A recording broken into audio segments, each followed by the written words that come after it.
I mean, that's to run any kind of business, you have to have presence.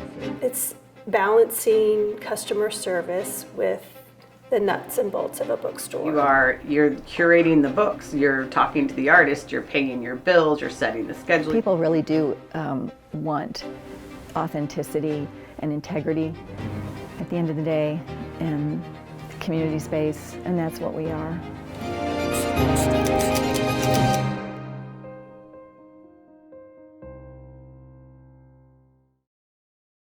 Left Bank Books is actually kind of a unique store in the sense that we were and still are a mission-based bookstore long before that word was being used. We are celebrating our 8th year this weekend, so we opened in 2014. We've always been here. This is our original location, but we've grown.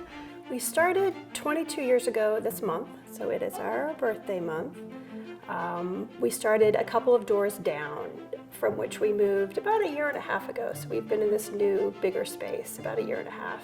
And then I came across this building, and it's nice, another corner building, like the spine of a book, but it also has a patio. It overlooks the Benton Park. It's a gorgeous park. It's a great area. It's right off the highway. Couldn't ask for a better location. And so I signed a lease. I opened up, so we haven't even been open a year yet. Left Bank Books has probably encountered every possible challenge as a business to, as a retail business, but certainly as a bookstore. When we started, there were no big chain bookstores. There was no internet commerce. There was no Amazon. And along the way, we did have to weather some economic downturns, recessions. That was difficult enough. Definitely the biggest challenge in owning, especially a bookstore, is constantly balancing the amount of money that comes in with the amount of money you want to give your employees, right? There's a direct relationship between the two. So getting the community to understand that when they buy their books here, it goes back to the local economy, it goes back to our employees. But you do everything. I mean, you're curating the books, you're talking to the artist, you're paying your bills, you're setting the schedule, you're taking care of a stopped up, sink or toilet, like you're truly doing everything. Then Borders and Barnes & Noble came into being and expanded, exponentially across the country with several hundred stores apiece, thousands of square foot of, book selling space. They came into St. Louis, and immediately several bookstores, wonderful independent bookstores, closed. For sure, 100% Amazon is, they are determined to put every small business out of business. They sell books as loss leaders. They don't care anything about them. They make their money on their web services. They very intentionally undercut a lot of pricing so that you got used to going there and shopping there and the convenience of it. And now most of the books, if you go look, aren't even that on sale, but you think they are. You think that you're going to get a deal, or you're just so used to having something next day. Obviously, no one could compete with that. Nothing was regulated. They never had to charge sales tax anywhere. We were at a really competitive disadvantage. This was very hard. Hundreds of more bookstores across the country closed. So that means that they can lure customers in for these low prices with books, or maybe they just add them to their order because they're ordering everything else under the sun. That is our major competition. So what we look for is community. When we open our doors, we are a community space. So I think it goes back to sort of the collaboration with the community and kind of what we can personalize and offer.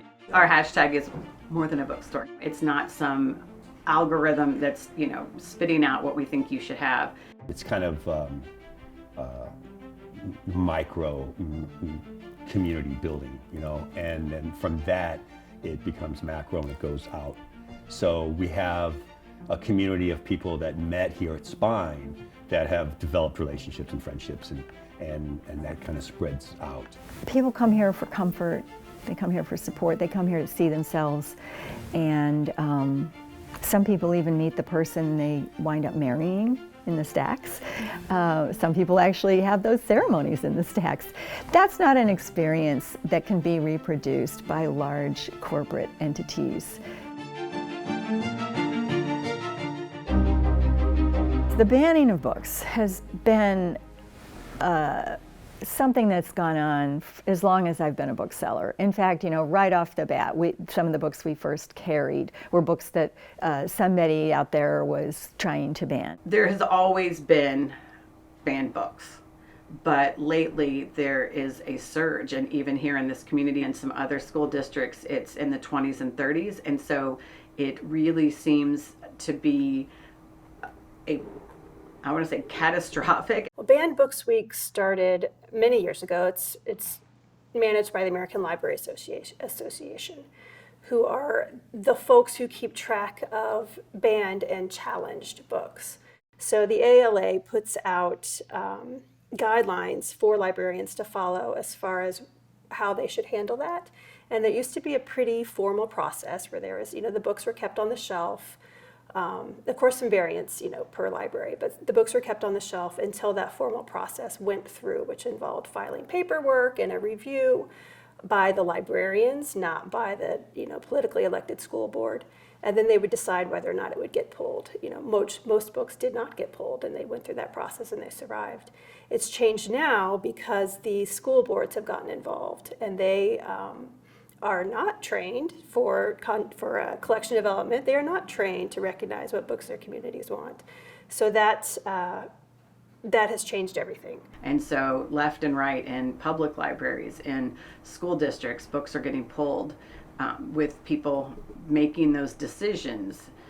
And what's interesting is, in some ways, that then catapults those titles into more popularity. News stories come out that a specific title has actually been removed from a shelf.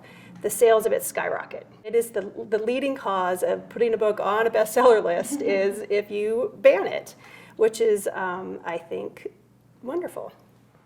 So we put them at 20% off, and we gave away free ones for about a week, and we do everything we can to get them into the hands of anybody who wants to read them. It's a slippery slope. There's no end to this. This is the beginning, as I say, of a long game. So that's what's going on. And who they're targeting is who the far right has been targeting in every other way. I certainly blame politicians. They want political power, and they're going to, go for the easiest prey to try to throw in front of the bus, and they've picked trans kids to do that. There's leadership at the top that says, this is who we need to, these are our scapegoats today, so let's pick them. Let's not let them turn your kids, which is horrible, so many levels. So the bookstores are kind of coming back, and